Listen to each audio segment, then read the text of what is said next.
So in the previous part of the lesson, we understood in detail the structure and function of different parts of the plants which are used in the sexual reproduction. So we looked at the parts of the flowers and how they take part in sexual reproduction.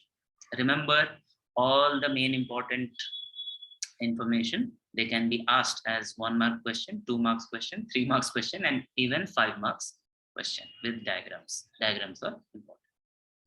With that understanding, so in the previous class we understood what asexual reproduction is. In previous session we understood how sexual reproduction happens in plants. Now let us understand how sexual reproduction happens in humans. And no, unlike in plants which reproduce both asexually and sexually, so when they are reproducing asexually we call it vegetative propagation. Human beings reproduce in only one way, that is sexual reproduction. There is no asexual reproduction in humans yet. It's not happening now. So in this session we will have the same structure, same flow. First we will understand the structure and then we will understand the functions of human reproductive system, how sexual reproduction happens in humans. Now we are on page number 28 of your textbook. Please be ready with your pencils, pens, notebooks, and textbooks. First things first. In plants, we said the structural unit of sexual reproduction is flower. Right? In human beings, we don't have one specific organ that is a male organ or a female organ. We do not have one specific organ which is a reproductive organ. We have organ systems, which is called reproductive system. There is a reproductive system in males and there is another reproductive system in females.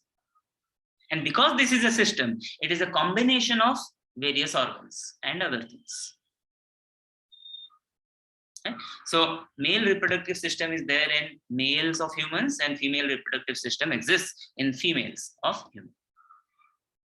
Now the question arises, why is someone male and why is someone female? Or how is someone male and how is someone female? 100% sure that you know about the XY and the XX chromosomes. Remind me, how many chromosomes are there in a normal human cells? How many? Give me exact count. Number. 46, correct. And if the question is how many pairs, then the answer will be 23 pairs. Okay. Now, out of these 23 pairs, out of this 46, 44 are nowhere related to sexual reproduction. There are only 2 chromosomes, that is only 1 pair out of 23, which are responsible for the different sexes in human beings. Why is someone male? Why is someone female? How is someone male? How is someone female? Is determined by these 2 chromosomes, this pair of chromosomes. In common language, they are called sex chromosomes. In class 9, when we studied about different types of chromosomes, we got a specific name. We did not call them sex chromosomes. Do you remember what they were called? If I tell you the 2 names, will you be able to identify the correct name for this? The 2 names that we studied last year was autosomes and allosomes. 22 pairs of chromosomes are one, and then that one last pair of chromosomes is the other type. What is the name for sex chromosomes? Is it autosomes or is it allosomes? Find out, tell me. Out of the 23 pairs of chromosomes that human beings have,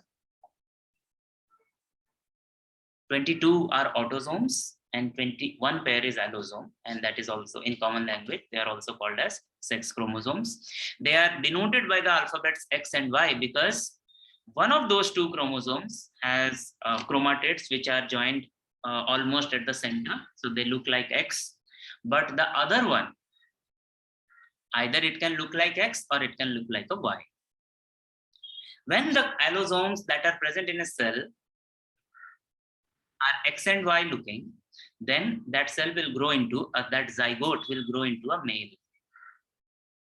If both the allosomes look like X and X, then that zygote will grow into a female.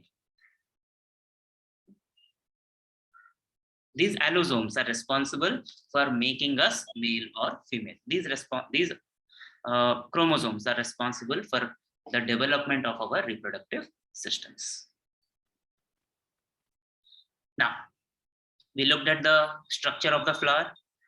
We just looked at one flower because the flowers may have both the male parts and the female parts. But in case of human beings, because the reproductive systems are there in individuals, so the male individuals have the male reproductive system and the female individuals will have the female reproductive system. The male reproductive system looks something like this. Some of it visible outside, some of it is inside our abdominal cavity. Inside our abdominal cavity. So some are externally visible, some are internal to our body.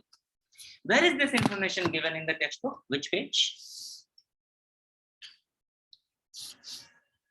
Which page? Where exactly is it given?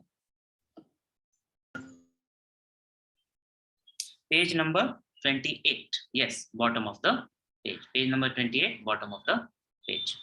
Once again, this part of the chapter contains a lot of information, right? Some are very important, some are not so important. So the main organs in case of male reproductive system are the testes. There are 2 testes. In addition to a pair of testes, there are a lot of glands and ducts. If you see the diagram, you just see there are so many pipe-like things. These are all ducts. And glands. Glands are these. This is a gland. This is a vesicle, but yes, this is another. We can say that these are also glands. Glands are some things which secrete. They produce some liquid, some fluid. So there are a number of organs in our male reproductive system. Most important of this, if you read the paragraph which is alongside the diagram, is the germinal epithelium present in the tubules. Which tubules? Where is this tubule? Is it shown in the diagram? No, it is not. So inside the testes, there are tubules. Tubules are smaller tubes. And there is the epithelial layer in those tubules. The outer layer of most of the tissue, most of the organs, they are called epithelial layer. And those cells are extremely important because those cells divide meiotically to produce the male gametes. In case of humans, they are called sperms. So compare with the flowers. Male gametes are produced from the pollen grain. Pollen grain is produced in the anther, which is part of stamen. Together, all the stamens are called androecium. Human beings, male reproductive system. There is a pair of testes. Inside, there are tubules. Those tubules have epithelial cells, especially germinal epithelial cells, which divide meiotically to produce the sperm. And then the sperm travels a long distance as the pollen has to be transferred from the anther to the stigma. Only then the fertilization is possible. So here the male gamete is sperm. It has to come outside the body. So that route contains many ducts. For example, retitestis, vas efferens, epididymis, vas deferens, ejaculatory duct, and urinogenital duct. And while the sperm is traveling this distance, is passing through all these ducts, it is still growing, it is still maturing, it is not fully developed. So partly developed sperm, which is produced by the meiotic division of the germinal epithelial cells in the testes. They travel through these various ducts. यहाँ से बना, यहाँ से ऐसे ऐसे, यहाँ से. So it takes this path. And while it is traveling, there are a lot of glands which help it, because it's a long distance, it takes a lot of energy, and it also needs to grow. Two of the main important glands are, one, seminal vesicles, pair,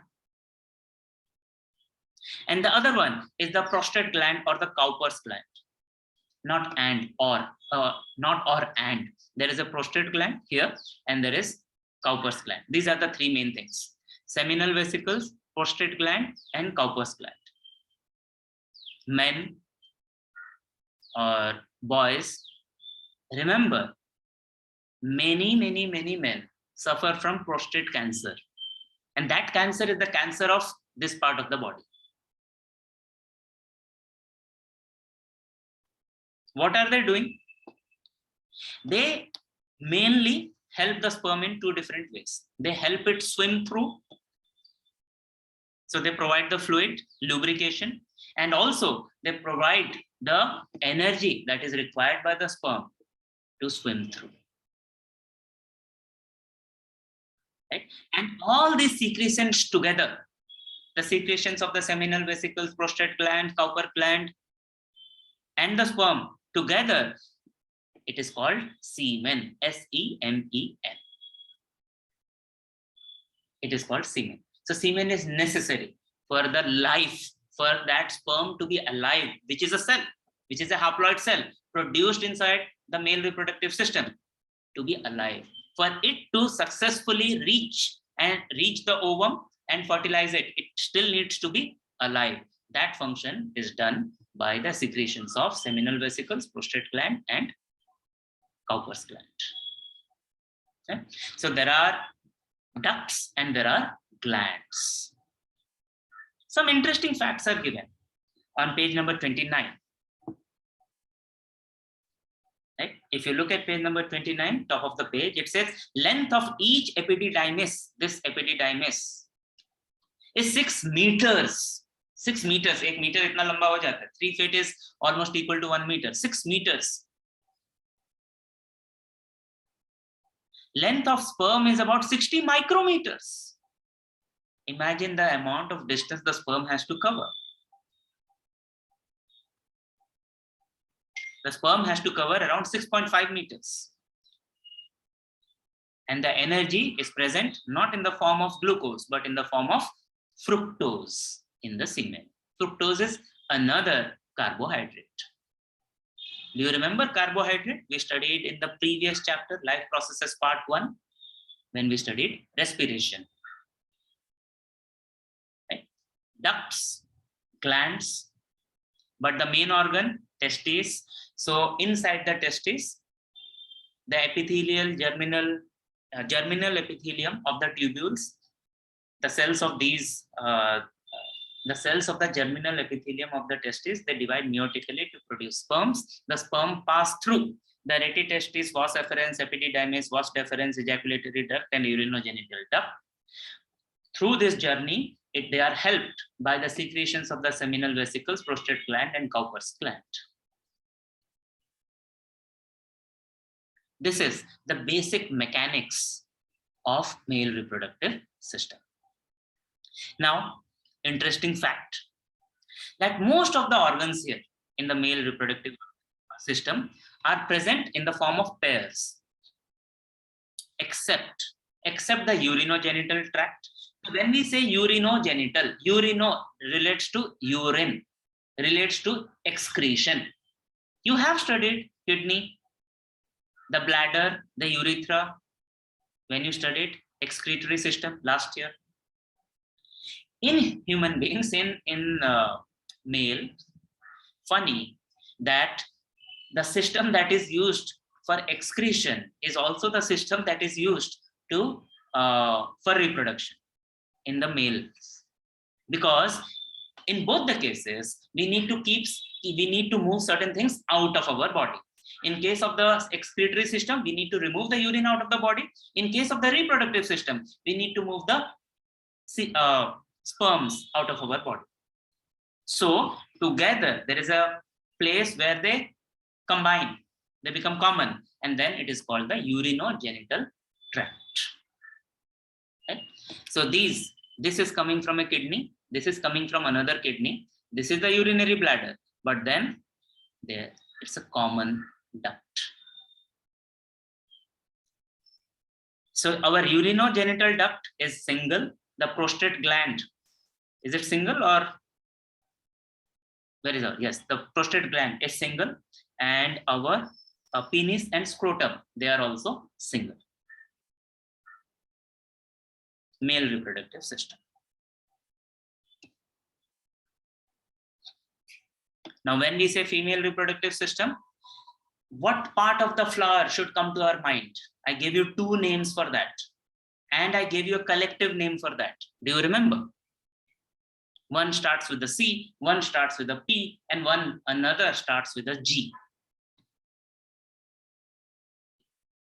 Chand, yes, gynoecium is the collection of the female reproductive parts of the flower.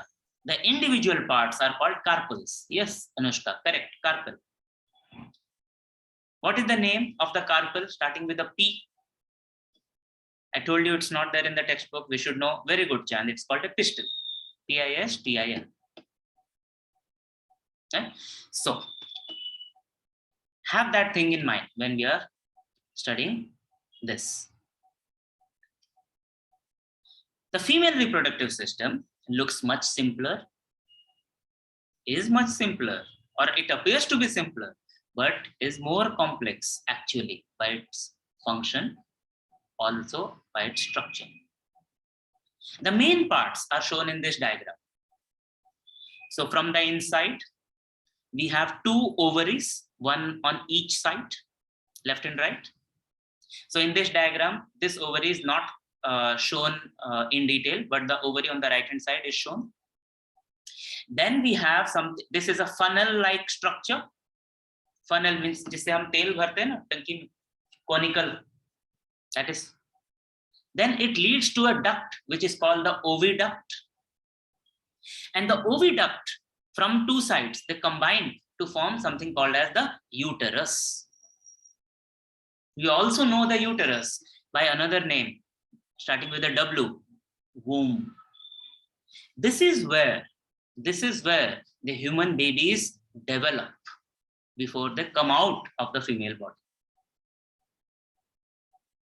And the opening of the female reproductive system to outside is called the vagina. Ovary, then the funnel-like structure, oviduct, uterus, and vagina. Now, unfortunately, for some reason, the name of this funnel-like structure is not given in your textbook. Technically, they are called fallopian tubes. So this part of the tube is called fallopian tube, and this part of the duct is called the oviduct. So where are our egg cells? We have the ovary, the name is same, plants and humans. Remember, the egg cell was produced inside the ovary, inside the embryo sac. So here also, the egg cells, which are definitely now called ova, plural, they are produced inside the ovaries. They are produced inside the ovaries. Every month, one ovum is released from the ovary. Say in the month of January, this ovary releases a ovum. Then in the month of February, the other ovary will release a ovum. And that ovum will slowly move from the fallopian tube into oviduct and to the uterus. Now, unlike the sperm, which has a long tail, I'm sure all of you have seen this Tare Zameen Par movie, and it starts by saying कि हमारा life कैसे start हुआ था? It started with a very competitive race. Millions and millions of sperm, they were in a race to fertilize the ovum. Right? So the sperms have long tails. They can swim. The ova Cannot. So this the cells, the layer, the inside layer of the oviducts, they have small hair-like structures which are called cilia, and they keep moving. And when they keep moving, they are able to move the ovum along. जैसे धक्का मार के आगे कर.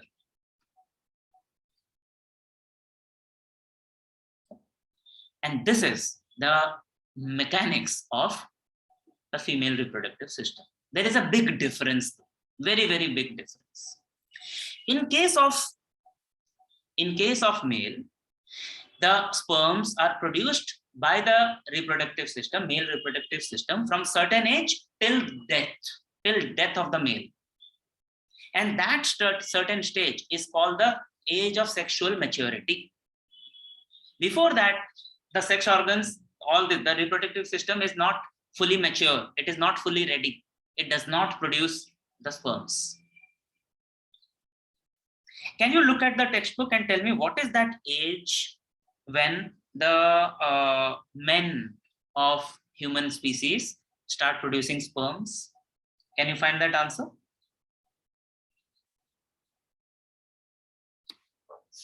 Check if it is there in your textbook.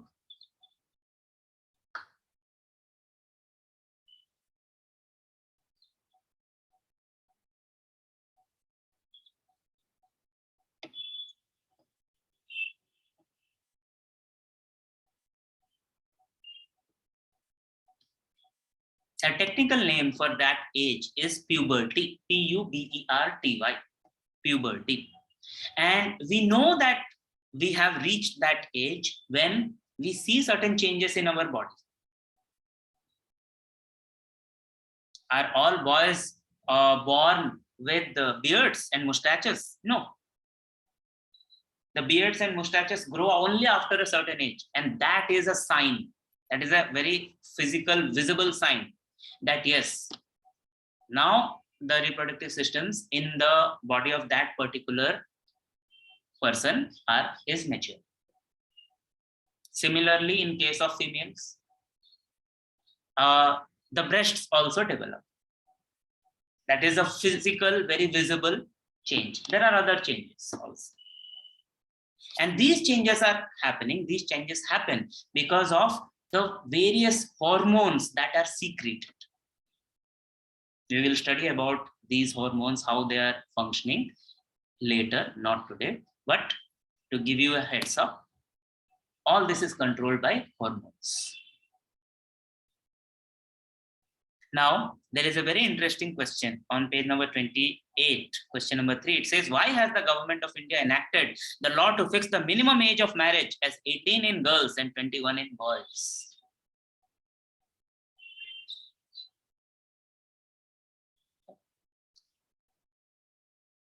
For what maturity, Chand? Not just of mental maturity. We need to ensure that the people who are marrying, their bodies are mature enough for reproduction.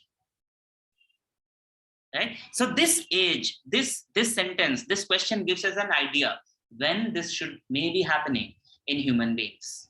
It doesn't give us the exact answer, but it gives us a very likely answer. In case of men, in case of boys become men sometime during, say they are 15, 16 years old. And in case of females, that answer is very clearly given. Page number 29, bottom of the page. Females hit puberty much before. They reach puberty, age of puberty, during 10 to 17 years. 10 to 17 years. I said there is a big difference between the male reproductive system and the female reproductive system. And the difference is how long the reproductive systems are functional. So in case of males, the reproductive system, once it starts functioning, it functions throughout the life of the male. The sperms are constantly produced inside the body. But in case of females, that is not the case. In case of females, there is another age which is called menopause. So puberty is the start of the reproductive life cycle of females and males, and menopause is the stop, end of the reproductive life cycle of the females. And that happens, again, there is a range which is very clearly given in your textbook, 45 to 50 years. Again, these changes happen because of various hormones that are secreted by various parts of our body, mainly inside our brain, the pituitary gland, the hypothalamus gland. They are the main control centers of our bodies. Another big difference is, in case of males, the sperms are produced, sperms are produced, constantly produced. But in case of females, the ova are not produced. The girl childs, they are born with these. They are born with these. Can you find out how many of these ova or the oocytes are the girl children born with? Is there in the textbook? Anushka, it's not 400. Very low. Your answer is very, very low. Very wrong. The girl children are born with 2 to 4 million oocytes. Oocytes are, it's like pollen grains give rise to male gametes. So oocytes become ova later on. 2 to 4 million. So maybe 1 to 2 million in one ovary and 1 to 2 million in the other ovary. They are there. They are not born with, they don't produce these cells after their birth. They are born with these. Right? So when there is a combination of a sperm and the ovum, actually the combination is between a very freshly produced cell and a cell which is very old, which was produced, which was formed even before the birth.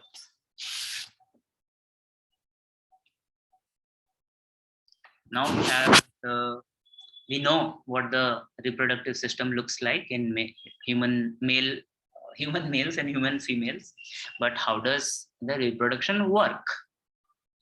As usual, one step is production of gametes and the another step is the fertilization.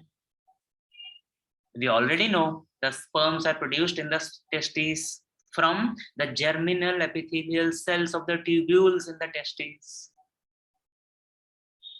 Whereas the girl child, the females, they are born with oocytes, and those oocytes are regularly released as ova into the reproductive system. That is gamete formation. And just like any other gamete formation process, this also happens by meiotic cell division. So the sperms are haploid, the ova are haploid. The sex chromosome in the sperm can be X, can be Y. The sex chromosome in the ova can only be X because the ova is produced from the females. Right? The females will have only the X chromosome, allosomes. Only X, and this can have X as well as Y.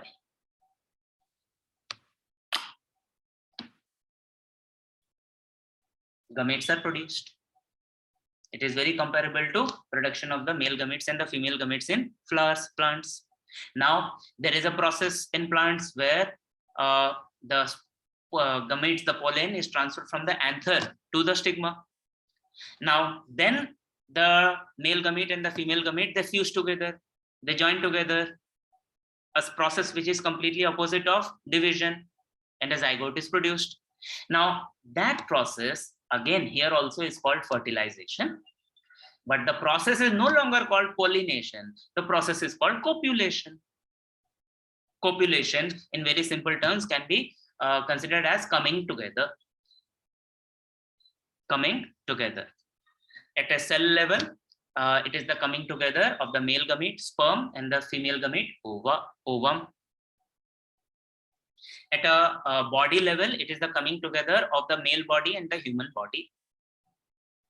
Now, as a result of population, millions and millions, not millions and millions, a large number of sperms are released as part of the semen. And that is what the movie Tare Zameen Par was referring to, that there was a race. There is only one ovum and there are so many sperms. So one of those sperms will be successful in combining with the ovum, in completing the process, which is called fertilization, which will produce a zygote. Same name.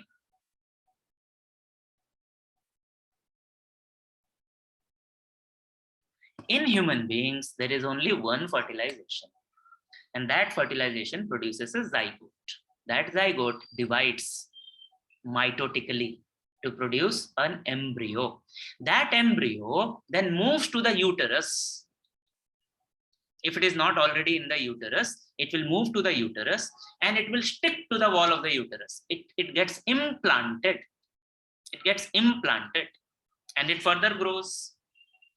When it grows, some cell starts differentiating, an embryo is produced, and the embryo is connected to the uterus through a special organ which is called a placenta.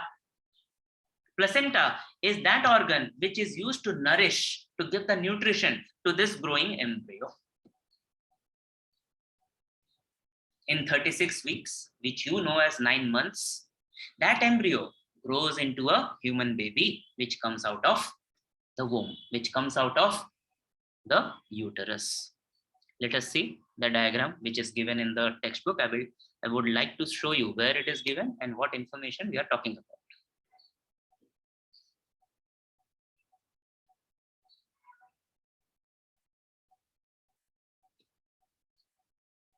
Okay. Page number 30, bottom of the page. An embryo is growing into a human being, a baby. Okay. We talked about zygote.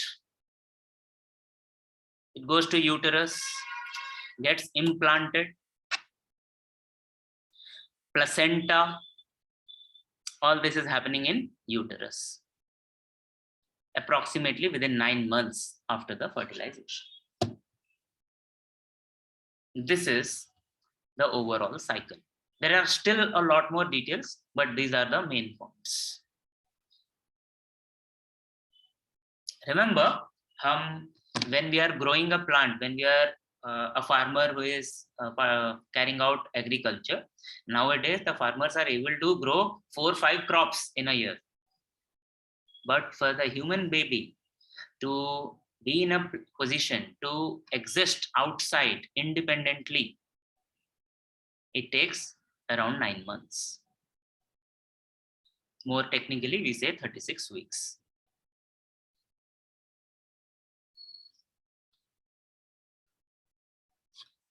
Now we come to a topic which is a combination of science and society.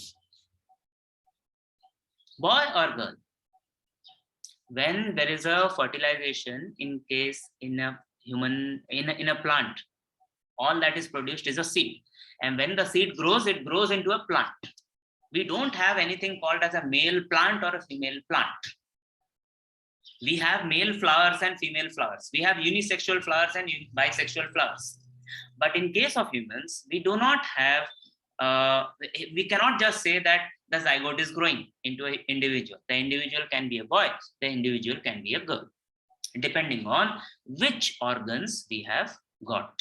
So, if the sperm that came from the male contained the Y chromosome and the ovum that came from the mother, female, contained the X chromosome, and we are only talking about the last pair of chromosomes, the allosomes, when they combine, the result will be a boy child.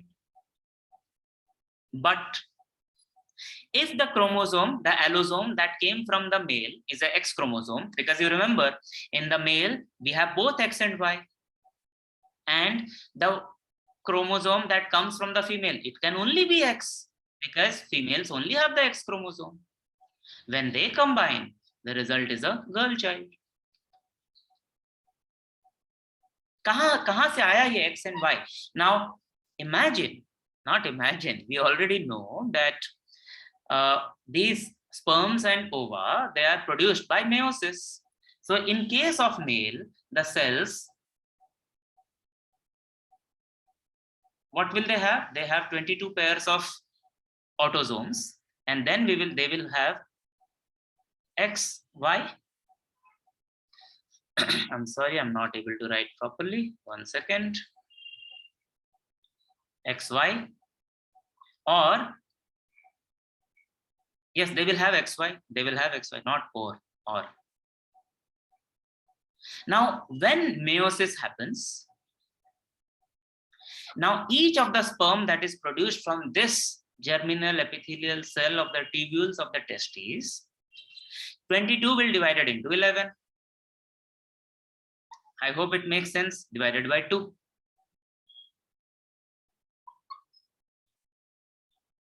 And the other 11 will go into another sperm. Now this X may come here, and the Y can go to here. What is 11 plus X? 11 plus X may be the genetic information that is there, the chromosomes in one of the sperms. Whereas 11 plus Y is the genetic information that is there in the other sperm. Right? 50-50. Now, what is happening in case of females? 22 plus X and X. So now when the meiosis happens, it is 11 plus X and 11 plus X. Now, if this type of sperm combines with the ovum, we will get a boy. If this type of sperm combines with the ovum, we will get a girl. Tell me now, can we decide whether, can we predict, will we have a boy or a girl? Yes or no? Can we predict or not? We can't. We cannot. Now, let us combine with something that we have studied in probability. Maths 1. Maths 1. Tell me, what is the probability of a child being a boy? And what is the probability of the child being a girl? If you know your probability, how do we calculate? What is our sample space? What is our event?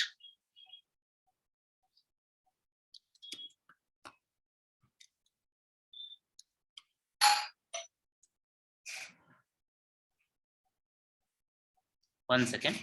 How did we get this? Remember, in this case, the sample space has 2 elements, boy or girl. Right? 2. And the event, only boy, is 1. 1 by 2. 1 by 2. So the probability is 1 by 2. In terms of percentage, it is 50%. In terms of decimal, it is 0.5. We understand it is half, equal. The probability of having a girl is same as probability of having a boy. Second question. Do you think it is in the control of the woman to decide whether she will have a girl or a boy? Once you have understood this? Absolutely no. A woman doesn't have the X chromosome. No? There is no way a woman knowingly or unknowingly decides whether the child will be male or female. It's absolutely out of her control.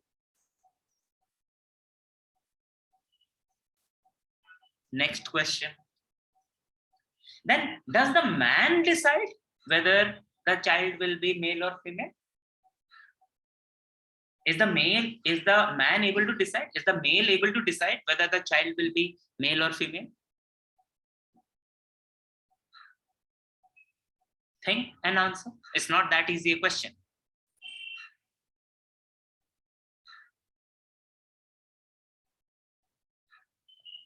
Waiting for your answers. Correct, Sejal. No. We human beings do not have a control. We cannot know what chromosome is there in the sperm. And we do not have the control to decide which sperm goes and fertilizes the ovum. We don't. In the natural way, we don't. Right? So, no one is responsible. No one is responsible, strictly speaking. And definitely, the woman is not responsible. There is no way there is a Y chromosome in her body. The Y chromosome, if present, definitely present in males. Now, this is the biology. The sociology is, then why do we see in our society that women are stigmatized, women are marginalized, cursed, that you are not able to bear me a male child? Is it their fault? Absolutely not. Not their fault. Okay? Technically, it is not even the fault of the man. But there is no way anyone can or should blame the woman. But we do in our society. Maybe the next generation, that is you, you will eradicate this discrimination and all the ills associated with this discrimination from our society once and for all. Let us see what other questions we can answer. Let's go to the fill in the blanks. Question number 2. Please give the answers quickly. In humans, sperm production occurs in the organ. Name the organ, not the cells. Name the organ. Chanda, be careful with your spellings. When we say testis, T-E-S-T-I-S, it means singular. We have to say E-S. T-E-S-T-E-S. It's not I-S. T-E-S-T-E-S. Let us get our spellings correct. Correct, Prachi. So answer is testes. To be. In humans, dash chromosome is responsible for maleness. Which chromosome? Chanda, once again, be careful with your typing, writing. We cannot say small y. It's a capital Y. It's a name, no? Capital Y. You cannot change the name. Question number 2C. In male and female reproductive system of human, dash gland is same. Now, this is that kind of question which is not given, the answer to which is definitely not given in the textbook, but these questions are asked. So let us go back to our presentation and see what is happening here.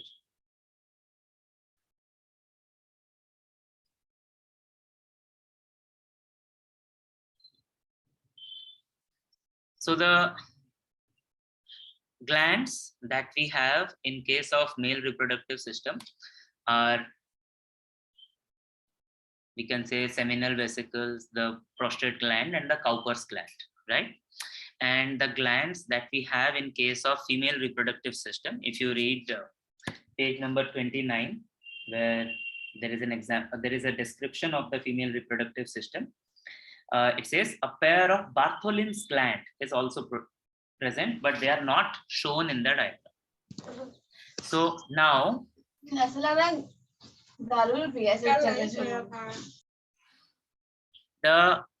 there is no straight answer to this question as to which gland is common. We can say that there is no gland that is common. But what the question is trying to ask is, what are the glands that are there in both the male and female that are similar, that have the same function? And the correct answer is the Cowper's gland in case of male and the Bartholin's gland in case of female, they are homologous. वो एक जैसे ही होते हैं. Right? So the answer, this question, I can have multiple answers, to be honest with you. If someone writes there are no common glands, that is correct. There is nothing wrong in it. But let us understand what the question is trying to ask. And if you understand that, then we will write the Cowper's or the Bartholin gland is the same. And there is a common name for that also. In general, they are called, both of them can be called as bulbourethral glands. I will write and send it to you later. Cowper's gland in male is homologous to Bartholin's gland in females. 2D, implantation of embryo occurs in, here we have to name the organ. Where does the embryo implant? Which organ? What is its name?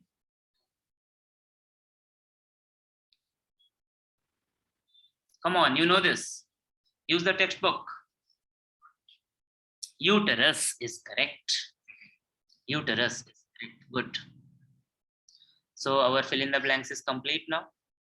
Number 3, we still can't answer. Question number 4, A is done. We still can't answer. C and D, we can't answer. Question number 5 is no.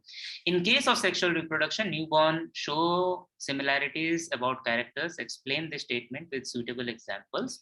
So this we can now explain that newborns, in case of human beings, they are how is the reproduction happening? Reproduction is happening by formation of the sperm and ovum and the fertilization of sperm and ovum.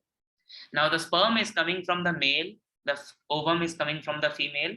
So the sperm contains the genes that are there in the father, and the ovum contains the genes that are there in the mother. They combine, so there are some changes, and those genes are transferred to the baby, to the newborn, with some changes. That is why there are similarities and there are some differences. Is it new? It is not new. You already knew this. Hands or thumbs?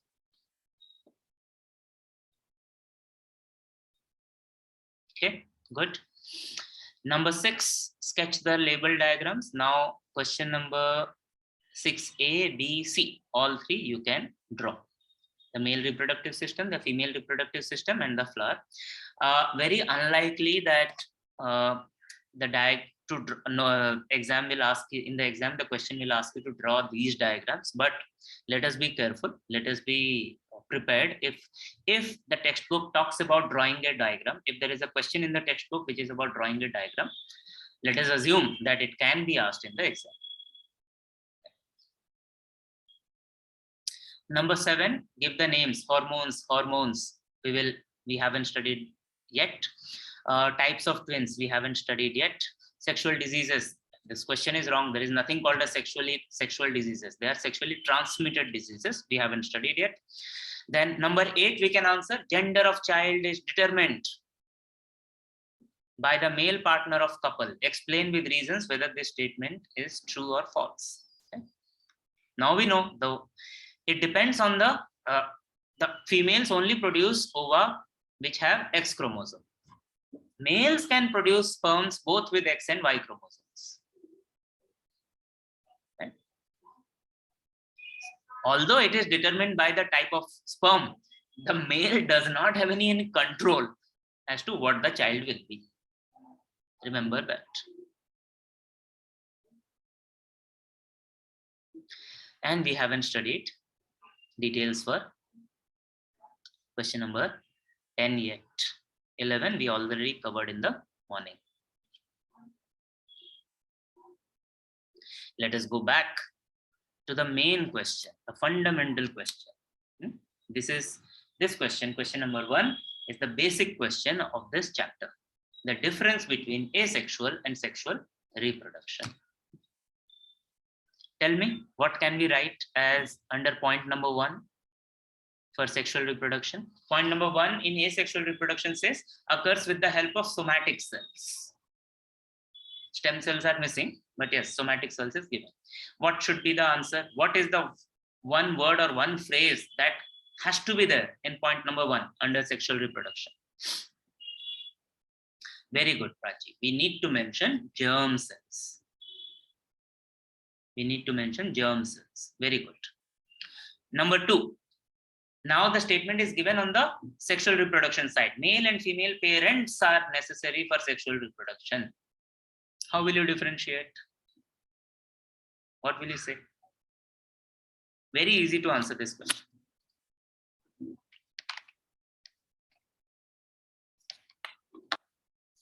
I will say only one parent is necessary for asexual reproduction. Two parents are not necessary.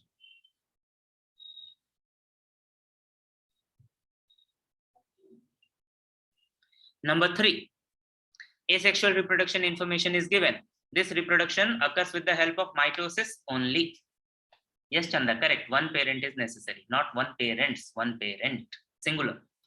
What will we say under point number 3, sexual reproduction? We have to name the type of cell divisions that we need here. So Anushka is saying meiosis. Okay. I think we have to say that reproduction occurs with the help of meiosis and fertilization. Only division is not enough here. In asexual reproduction, all that is needed is division. In sexual reproduction, we need the meiotic division, and then we need the combination also. And after that combination, yes, mitosis happens. So Chan, I would not mention mitosis here. I would mention meiosis. And then I would say we also need union of the cells. We need more than cell division. We also need joining, fertilization of the cells. Please confirm if this is clear or not.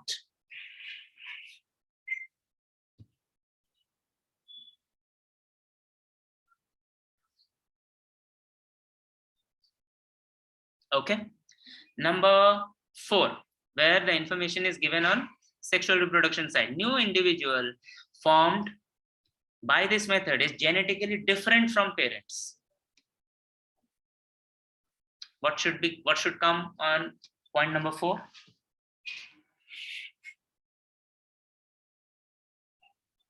All the students, including Ehtisham, you need to participate, you need to stay with the point that we are discussing.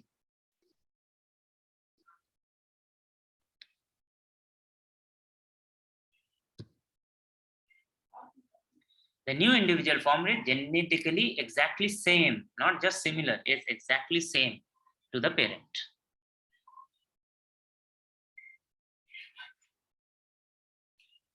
Finally, point number 5, asexual reproduction occurs in different individuals by various methods like binary fission and ABCDZ. What do we write for asexual reproduction?